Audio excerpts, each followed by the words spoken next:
Okay, what's up, everyone? So today I'm here with Sanjay. Sanjay's actually one of my mates from back in the day. We took a course together. It was around $5,000 or $6,000 back then, and we actually did a lot of accountability course together back in the day. We were kind of accountability partners when we were starting our businesses out. So I wanted to talk to Sanjay to get him to tell you guys a little bit more about his story. Learn that process from start to finish, what it's like starting a brand new business. So Sanjay, maybe you could start off by telling us a little bit about where you're at right now, and then take us through the journey from start to finish. 100%. Good to be with you again, man. So I'm going to say I'm 5 years in business now. It was 5 years ago. I was just working in the corporate world. I was just a normal guy scrolling a Facebook feed at work as you do in the corporate world.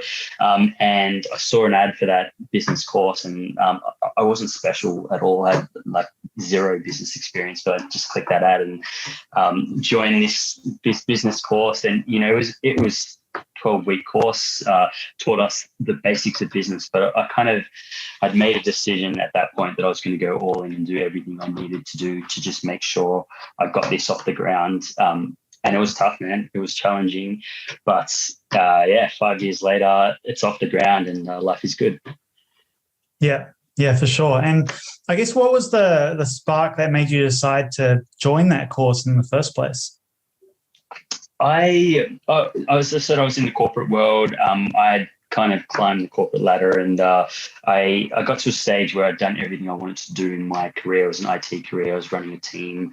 I'd done everything I needed to do, and I realized that if I stayed that path, then there was really going to be nothing interesting or fascinating for me about the world. I had this spirit of adventure in my heart. So, so that kind of just got me over the edge. It was a leap of faith. I had to drop everything that I had worked so hard for, but took the leap of faith. And as I said, I was very intent on going all in and making sure I did whatever it took to get the results. Mm-hmm. Yeah. And what was it like, when you first jumped into that course, pulled out your credit card and bought that, $5,000 or $6,000 course it was back then? It was like a launch day, right? So that was a crazy feeling. But, once you actually jumped into the course, what was it like going through that process of that 12-week procedure that you had? Yeah, interesting, exciting. I mean, that launch day was something special. As you know, for me, I had to stay up in the middle of the night to actually make sure I got my spot into the course. But I'd made a decision; I was all in. So stayed up all night, made sure I was in. The start of the course was fascinating, actually. It was really, really interesting. I had never learnt content like that before. I'd never learnt about how to build a business and how much thought goes behind a business. So it was really fascinating. I worked very, very hard. So the content in the course, all the things that me and you have discussed over the last few years, all the things that you teach, very similar. I felt like it wasn't too difficult. So I went through the content, did all the homework, took the coaching was a key method that I've learned, just followed the coaching, did everything I needed to do, and then made sure I was reading a lot of books and doing a lot of other training in the background. So, man, it was awesome. It was awesome. It was a time of great change for me, a really kind of pivotal moment in my life. Okay. And what would you say was kind of the most difficult thing about going through that process? I think the excitement in the first few weeks is amazing. It's really, really good fun. But then there comes a point during that course where you realize, okay, business isn't easy. Business is super, super hard. So I think to my memory, maybe after the first 6 to 8 months, I realized, okay, I've been working really hard, but actually it's a lot more challenging than anything that I've done in my past. I really had to level up. So it was difficult, but there was a big evolution curve there. So got the fruits out of that labor, but it was challenging. Okay. And in terms of that evolution, what would you say were the key things that, evolved in that process for you? Yeah, I mean, so much.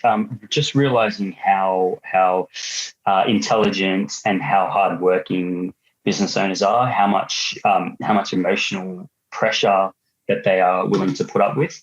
So for me, I came into this course, and when you've worked a job, that you just don't realize how intense it is to to build a business, especially starting from scratch.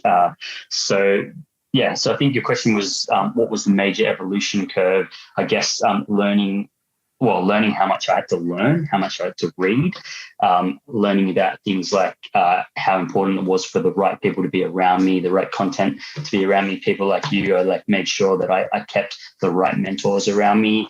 And then I think just the level of pressure, like how you have to really lean into your fear and learn to take that pressure before you can get that level of success. Yeah. Yeah, that's so true. Okay, and as you went through the course, I guess the next thing would be, what was that process like for you to getting that very first client? And tell us a little bit about that story. Oh man, that one of the greatest buzzes in business, as you know. I mean, you probably shared that glory. So the first client I ever got. So I was working my corporate job. And I was selling animation, something similar to some of your clients. And so I got in this sales meeting by sending out hundreds and hundreds of emails, and I had one response, and I jumped on that response, prepared this amazing sales presentation, had a pre-prepared proposal, pre-prepared pitch, all sorts of things, turned up to this meeting, and I was very formal, very prepared. And then this guy was just so casual. So he was just so relaxed, and I didn't realize, okay, it's not that big a deal. I just had to show up and just make sure that I was offering value, because he knew nothing about my product. So my knowledge compared to his was expert level. I ran through that meeting. I remember being insanely nervous. I remember the anxiety before. Got out, made a follow-up call, and a couple of days later, my pricing was about, say, 1/10 of what our pricing is now. But I was very, very nervous to ask for that price. But it turned out to be easy. It was like, cool, yeah, when can we start? And that feeling of when you're trying to be normal on the phone, but under the table you're fist pumping, ready to run around celebrating with your shirt off. It was like that. Yeah. It's such an awesome feeling. And every time you start a new business as well, you always get that same feeling again, oh, wow, I can actually sell this to someone. Because even though you get that first sale in your first business, you think that's the only thing you can sell. And you start a new business, you're like, oh, wow, I can sell this as well. That's crazy. For us, we started offering new services. I mean, you've been talking about that. And it's the same thing. When you build a new service, you build a new team, you've got it already, but you just have a little bit of doubt. You're like, oh, can I sell this? This is a new service. And then you make that first sale, maybe not as glorious as the first ever sale in business, but every time it's magnificent. Yeah. And there's always, I think, when you're first starting out, before you get that first sale, we all feel that level of doubt. And we think that it's some kind of, super complicated process. And we think that we need to be super well prepared, amazing salespeople, have the best offer in the world. But at the end of the day, I think 80% of the time, it's literally just being in front of them with something that they want. At the right time. Yeah, being in the right place at the right time is literally 80% of sales, I would say. That's what you learn. If you're being taught by someone who knows what they're doing, if you just follow the process, when it comes to a sales call, if someone knows what they're doing and they show you how to run the sales call, we had scripts and things like that. I know you had that in your course too. So when you just follow the script, it's like your level of knowledge and execution is already good enough. You're already going to make sales. Yeah. Because most people have that kind of imposter syndrome, believing that, they're not who they're saying they are when they're selling something. And I think everyone has that in the beginning, but you've got to realize, when you start a business and you put in research into learning about the service that you're selling, who it's serving, what solution it's providing, what problem it's solving. Once you have all of that knowledge around the process, around the service, that's all you need to be able to sell it. That's all you need, because most of the time you're going to know more than the person you're selling to just with that knowledge. And that's all you're going to need. The expertise gap between them and you after you've learned those prerequisite things is so big that you can sell them. Not only can you sell them, though, you can also be offering massive value to them because the knowledge levels are so different. Yeah. And you also find as well that once you get that first sale, they're usually going to want to buy different things from you as well, even in completely different services. So I think that's something that you really found as well, Sanjay, these days with your sales process is having those additional services to sell. Maybe you could talk to us a little bit about the process of going from that first sale to, hitting your first milestones, whether that be your first 10K month or whatever. Yep, absolutely. So I think, especially with selling on the internet, the most important thing is trust at the end of the day, because there's so many different vendors. If someone's buying your service, they're probably seeing marketing from other companies doing the same service. So I feel like the key is trust. So if you can just get your foot in the door with an initial project. For us, we started as an animation studio, so we just wanted to do one animation. These days we do a really cheap strategy session even. If we can just get our foot in the door, then as long as you're delivering a good service, you build a really good level of trust with that person. And then once you've over-delivered on that first sale, on that first product, then you can offer them a whole suite of products. And if you think about it, for a business owner, if you're selling B2B, business owner's got a million things on his mind. He wants one reliable, trustworthy source of digital marketing that he can just rely on, and he doesn't have to worry about it. And if you've proven that in that initial project, then you can sell them different products for years and years to come, and you're doing them a great service because they don't have to worry about trusting you. They already know you know what you're doing. Yeah, so true. It's very interesting as well. I mean, you have an interesting approach as well, because I remember when we were first starting our sales processes, you had a very different approach to me. I was always trying to do everything fully automated, and you were always wanting to be very, very kind of personal, even going to the extent of flying over to your clients. So maybe you could tell us a little bit more about your thinking and your process around that, because I think it's very interesting. I love that. Yeah, me and we used to exchange a lot of ideas, and even though my sales process is almost exactly the opposite to yours, to this day I've still got a lot of the things that you did implemented into my process. So my thinking is I want to create lifetime clients, and I'm also very much impacted by the saying your network is your net worth. So the people that you have around you is very valuable in your life. So for me, I'm a little bit older. I think I'm 10 years older than you.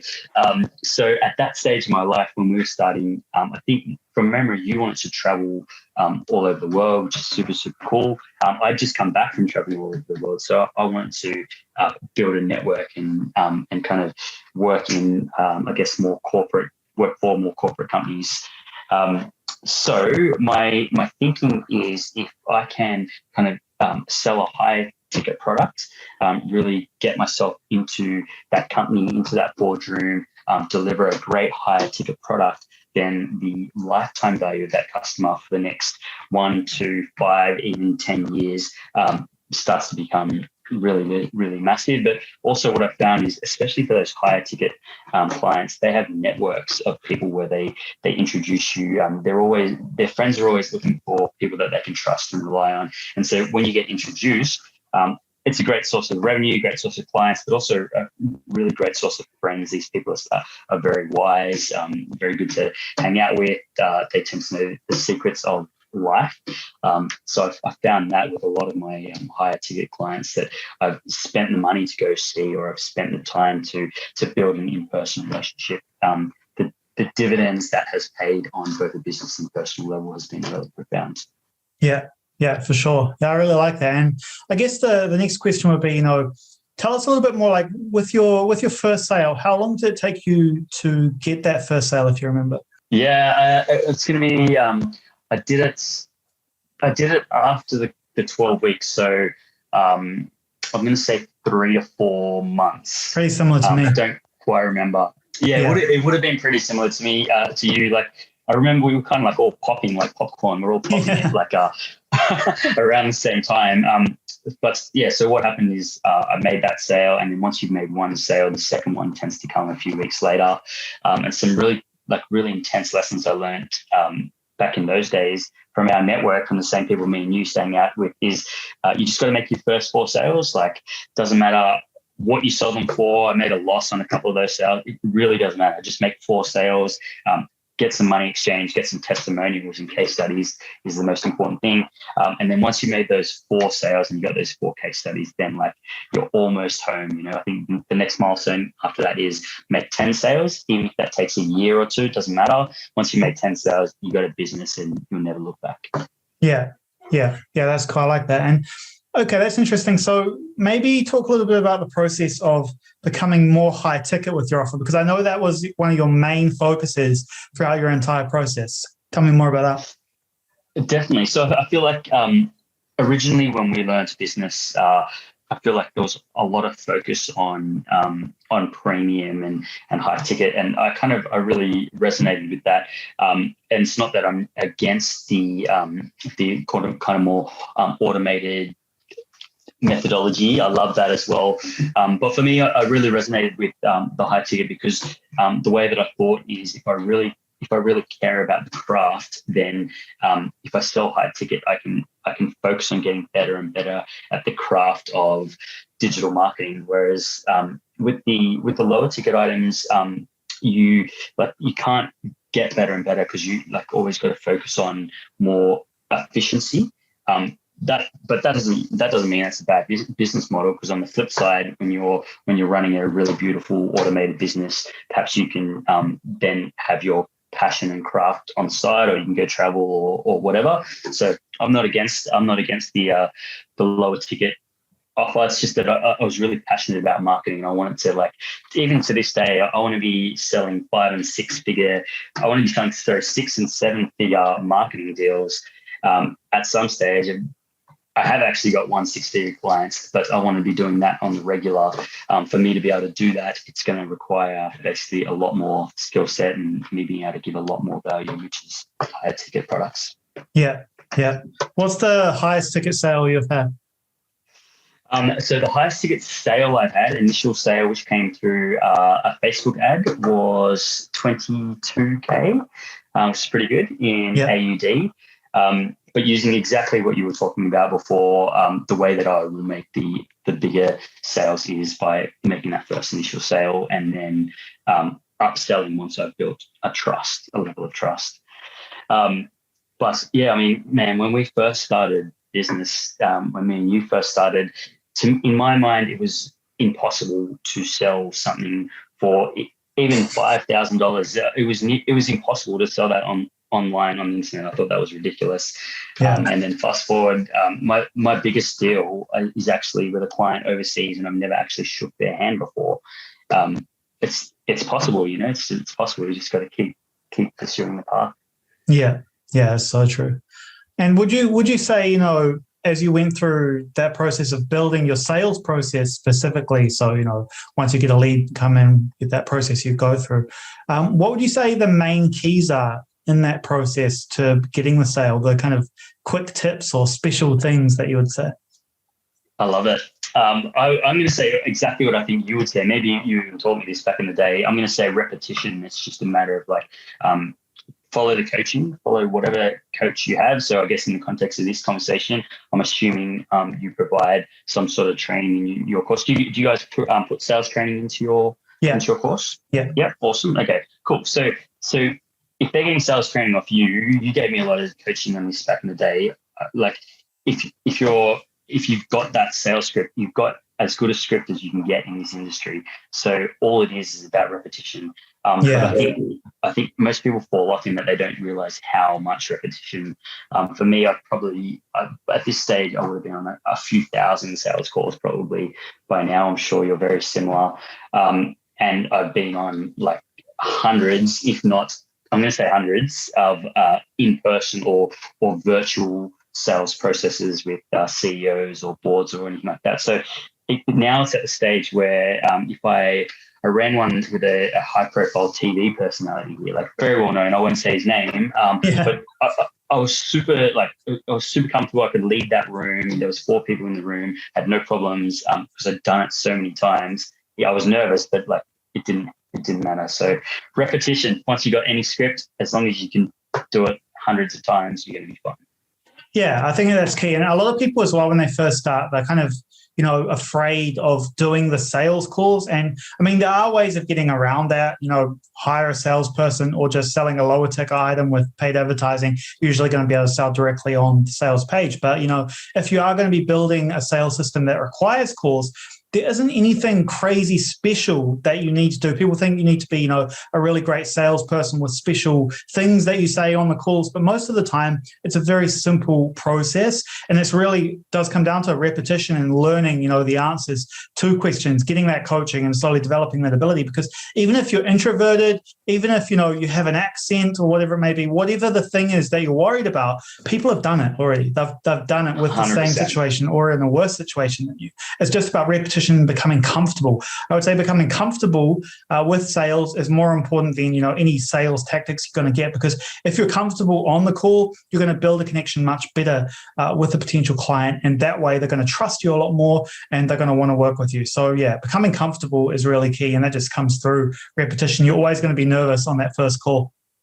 Boom, exactly. Yeah. And I want to say that, like, if you're afraid of doing sales calls, I certainly was. You, like, from my memory, you were a cold calling gun back in the day. I'm not sure if that's true or not, but certainly for me, I was very frightened of sales calls, and I'd never done it before. But that is all the more reasons why you should do it. Like, so important. Like, even if you're building an automated funnel that doesn't require a salesperson, at some stage you're going to need to be really proficient at going to decision makers and being able to sell something. Even if you're not selling your own product, maybe you can sell the business one day, maybe you're going to sell a partnership or something like that. So I think, like, everyone should embrace sales and go with the mindset of evolution, knowing that if you do hundreds of sales calls, then your level of evolution in terms of the way that you can interact with people is going to be much higher than everyone around you.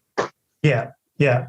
And I would say that, when you're building your first business, when you're first getting into this, it's not really about, getting to the end goal as quickly as possible. It's about building the skills that allow you to consistently bring in clients at the end of the day. So that just comes through repetition and making offers. Making offers is really the most important thing that you can do in your business, right? Especially for us. Because, the thing is that back in the day, you couldn't start a business like this. You just couldn't. And it wasn't nearly as easy as it is now. So there's a lot of people doing it, but that's simply because it's a lot easier as well. And to stand out from the crowd, you simply need to find the right niche, find the right service, create a great offer, and be really good at delivering that offer to your clients. And you're going to have regular clients coming in that buy more and more things from you. And that's really the key. So if you can build that skill, become comfortable with it, and actually put an effort into crafting that, coming up with creative solutions to novel problems, right? So being creative, solving problems, that's the key. And then what that all culminates in is making offers. It's your ability to make as many offers as possible, but also as targeted as possible. So you're going to be testing those offers, testing different audiences. That's so important. And I think a lot of people overlook that. They decide to focus more on, what their logo looks like or choosing what their name should be. And yeah, it's kind of beyond the point. I love it. Like, man, that's such a great point. Like, if you don't make the offer, then you don't really have any feedback of whether you went well or not. So yeah, always make the offer. And man, yeah, of course, it's unbelievable how many people get into business and like spend the first few weeks deciding on logo, colors, name.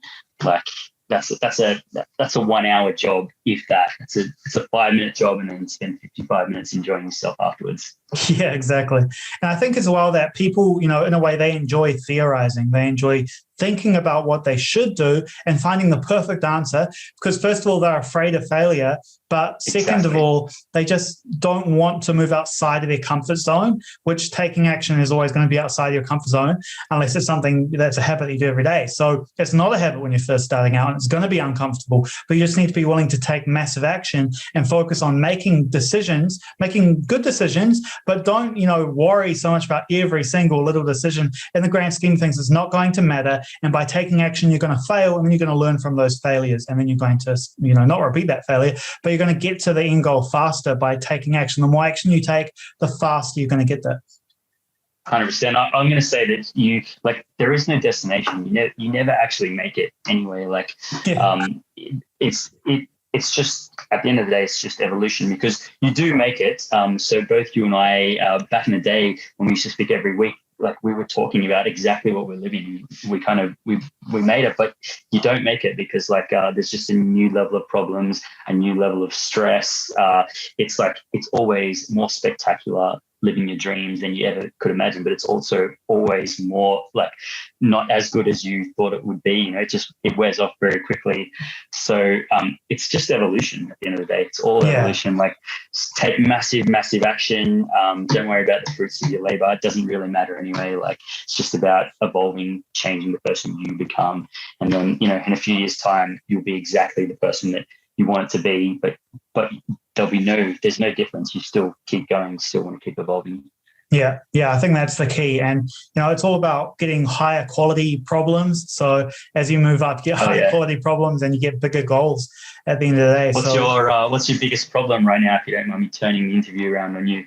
Honestly, man, my biggest problem right now is just having too many things on my to-do list. Like, it's crazy. I have a team, obviously, that, you know, does some of the things, and I try and automate it as much as possible, but there's always new things, new ideas, new things that need to be done, and I just can't get to everything. So that's really annoying for me, especially being an impatient person. I just want to get everything done as fast as possible. It's crazy. So my to-do list just being too big. What about yourself? Nice, good one. Mine's energy. Until very recently, I feel like I'm just pushing, but there's always got to be a balance between how much you push and how much rest you take to actually recover. And on and off throughout my business career, like throughout 5 years, I pushed too hard into burnout, and then there's been times where like I didn't quite get it right and like relaxed a bit too much. I feel like the last 7 or 8 months, I have been relaxed and maybe a little bit anxious, like waking up anxious. So my energy hasn't been quite right. But the last few weeks have been hitting the gym extra hard, focusing a lot on my sleep, that sort of thing. Just being a bit more disciplined with my health and feeling a bit better. But yeah, energy. I need to quadruple my energy levels right now, same as you, so that I can get through that task list and get everything done that I want to. I need a limitless skill. Yeah. Well, the thing is as well, like with those types of things, I even talk about a lot of that energy stuff in the course, and get into habits and all that. But I think the most important thing with it is, having that balance as well, because you have to remember, you've probably heard it, production versus production capacity from Stephen Covey's the 7 Habits of Highly Effective People is so true, because you can can work 24 hours a day, but if you're not doing good work, if you're not doing focused work and actually achieving anything in that 24 hours that you're working, supposedly, you're not going to get as much done as someone that is working effectively or efficiently for 4 hours a day, actually getting things done, fully focused, deep work.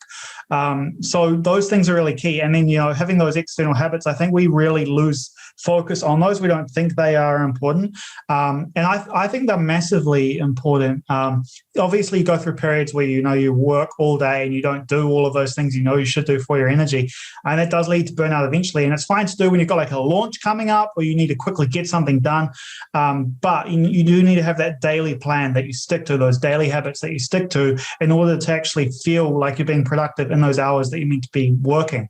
And I think that's key. That's something that I'm super crazy about. That. So I know that. Yeah, I know that a lot. I think a lot of the habits that we used to discuss back in the day still very much apply to me. I still use them a lot. Just like things like measuring, monitoring where you're at. I think in business you're always going to be pushing into your red line zone. The idea is that's evolution. Like you're always pushing into your fear, always pushing into how much that you can do. But yeah, as long as you have your disciplines and your habits right, mate, those things that me and you used to discuss back in the day, I still have a lot of that implemented. Maybe not to the extent you used to have. Remember, you used to have these crazy spreadsheets measuring everything. Yeah. But yeah, as long as you can monitor yourself and just make sure you don't hit burnout, because once you hit burnout, you're fucked. Yeah. I mean, talking about those spreadsheets, I even get into that in the course with students. I even give them the spreadsheet and all of that. And I go into it and I'm trying to teach everyone to use it. But you have to be a special kind of crazy to really use it long term like me. So. I mean, you got to be a special kind of crazy to do business. I think like those types of spreadsheets, is mandatory when you're starting business, because Yeah. you don't really know what you're doing. You don't know the level of discipline and detail that other business owners a few years ahead of you have already implemented. So you got to have a mentor like yourself who tells you this is how you have to do it, and you just got to follow it for I'm going to say like a year or two, and then eventually like you get wise enough to be like, oh man, it's like ridiculous, I don't need to follow that. Or maybe you're like, okay, cool, well this is exactly what I need for my personality type. Yeah. Yeah. And I think as well, it really depends on your goals as well. Like some people just want to get to, $10,000 a month, and then they'll be happy with that. And that's fine. But if you want to get to those really high levels, you need to be implementing a plan and really going hard on that plan. And in the beginning, even if you do want to get to $10,000 a month, it's going to be, putting in as much work as you possibly can. Of course, some people have full-time jobs and all of that doing on the side, but just put in as much work as you can until you can hit your goals. But once you get to those goals, you're going to find you end up having bigger goals anyway. Yeah, agreed. Do you know anyone? All of us, that used to be our grandest goal, to hit 10K months, and I feel like me and you worked really hard towards it together a lot. But do you know anyone who made it to 10K months and then decided they were happy with that and they didn't want to go any further? Yeah, I reckon I know a few people, but not many. Most people end up having bigger goals. Like entrepreneurs always have bigger goals. And you don't need to be an entrepreneur to start a business, but your business isn't going to be a big business, and it's not going to be a crazy successful business if you're not. And you can become one as well. I think that, some people are born entrepreneurs, but some people teach themselves as well. So yeah, I'm not really sure. I'm a perfect example of that. Yeah. I wasn't entrepreneurial at all. I was brought up to be very straight down the line. Like everyone around me was like that. So I didn't know what it was like to hunt for your own food. It was super, super scary for me. I had to be taught from scratch. Now I don't know what it's like to not hunt for your own food. Yeah. It's very interesting when you look back and you're like, hey, actually, it's weird to me that people go to a job every day and at 9 to 5. I don't get that. I couldn't do that. It's kind of. I would say the same, even though I work 7 to 7 now. I would say it's so limiting. It's so. It must be so difficult to have to go to the office from 9 to 5 every day. You must feel so frustrated. I mean, but at the end of the day, some people like it. Some people like it because it means that they can come home after work and not think about work as well. So I think it depends on the person as well. What they prefer. Dude, I definitely don't say either lifestyle is better. I prefer the business lifestyle, but I definitely would not preach that it is better. It's just more suited to what I want. It's kind of popular online these days to really preach 9 to 5 is bad and stuff like that. You get, I think all business owners when they start, I was probably the worst example of this. I have a feeling you probably were too. You get this ego of oh, I'm so cool because I started a business, and then you start preaching and talking down on other people. But what I realized, especially for me, that just came from a fear. It came from fear of fuck, now I don't have that job, and also I don't know if I'm gonna make it, and so I had this fear, and the way that I took it out on other people was trying to talk down on the office life. But that's just part of the evolution of business. I learned over the years that all of your darkest insecurities come up through the challenge of business, and that's a beautiful thing because once you deal with them, then you're done. You never have to deal with that again. Almost you evolve or you up level. Yeah, that's so true. And I think that the most dangerous period for that are those beginning stages where you're getting the period before getting your first sale is the most dangerous period because you're most likely to give up during that first period. And often it comes down to, not being willing to go outside your comfort zone, not being willing to take those actions, and then saying, I haven't gotten a sale yet. It's been a week. I don't think that this works, or it doesn't work for me. And those are usually the two biggest limiting beliefs really that people have when it comes to starting a business. Agreed. It's not rocket science. It's not all difficult. You've actually laid the path. You've given everyone the golden ticket. All you have to do is follow. But I would say if you sign up to a course, certainly that's how I felt. You felt the same. Once you sign up, you're all in. There's no there is no failure. So as long as you put at least 50 hours of work in a week, I'm going to say 60 when you're starting, but whatever, up to you. As long as you read a book a week, and as long as you just follow the steps that your mentor lays out for you, you can't fail. It's not possible to fail. You just got to keep persisting. But you also got to realize, like, it's the hardest game in the world. It's the hardest blood sport in the world. So, like, it ain't going to be easy. Even if you make the first sale easily, like, you're going to hit challenges at some stage. There's always going to be challenges, and you have to be willing to go through them. And that just comes down to wanting to grow, wanting to achieve things. And it's interesting as well. I mean, like, as you go through that process, you need to realize it's almost like a video game. You know, you're going to build the skills at the video game, get better at the video game, and build your character over time. It's not like, oh my God, I haven't built it yet, or I haven't gotten to that end goal. It's about the process of building it, because by following that process, you're going to get the results anyway, if you actually follow and implementing the process. And I would say that actually taking action in the process is the most important thing. People focus too much on, dreaming about what's going to happen, but never actually taking action towards making it happen. That's probably the biggest problem in terms of, the things that people do, or the habits and behaviors they have when they're starting. Yes, I mean, especially at the start, you got to take massive action, I believe was your terminology. Like, you just got to go all in, especially the first few months. Like, I don't know what the statistics are, but I think in the first year, what is it, like 90% fail or anything like that?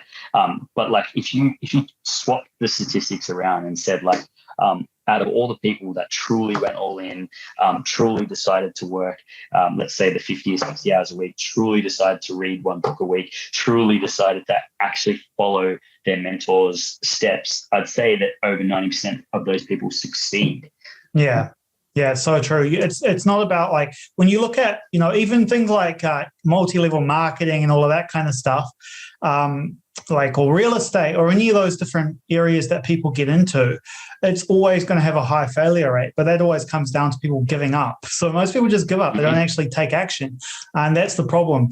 So, actually motivating people to take action and making things as easy as possible for them is really key.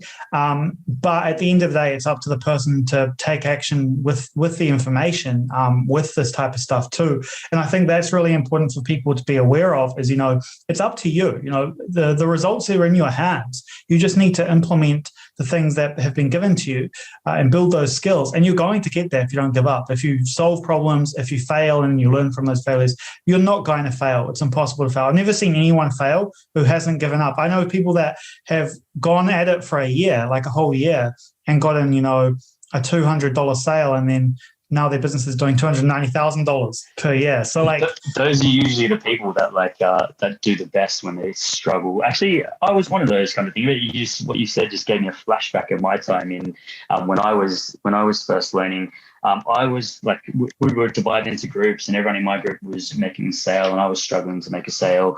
I found it really, really tough. But like, it's usually the people that find it really tough but persist, like just relentlessly persist. Those people struggle, but then they're the ones that usually succeed long term, because they've been through that struggle. They know that once they've got through that, they're like, okay, cool. If I go through that, I can get through anything. And then they usually skyrocket. Yeah, that's so true. That's so true. Yeah, I think we really hit on a lot of good points here, Sanjay. So maybe to close things up for everyone, you can have any last words for them of inspiration. I like to say that it is like 100% possible. Like, what can I say? For me, I'm not at all a special guy. In fact, I started off as a disadvantage. I feel like a lot of people that made it in business started as a disadvantage. I kind of didn't know what I was doing, didn't really have so much confidence, all that sort of stuff. But if you just stick with it, like, just please stick with it. Just go all in. You've got all of the most profound wisdom that you need from Dylan. Like, you've also coached me back in the day, man. I understand how much you know. Like, all you got to do is put in the work, just follow the path, go through the inevitable challenges, and then whatever your wildest dreams are, you'll be living it in a few years. Yeah, so true. Commitment is the key at the end of the day, and taking action. So, yeah, awesome. Thanks for that, Sanjay. Everyone have any questions, comment below, and talk to you soon. Good to chat, man.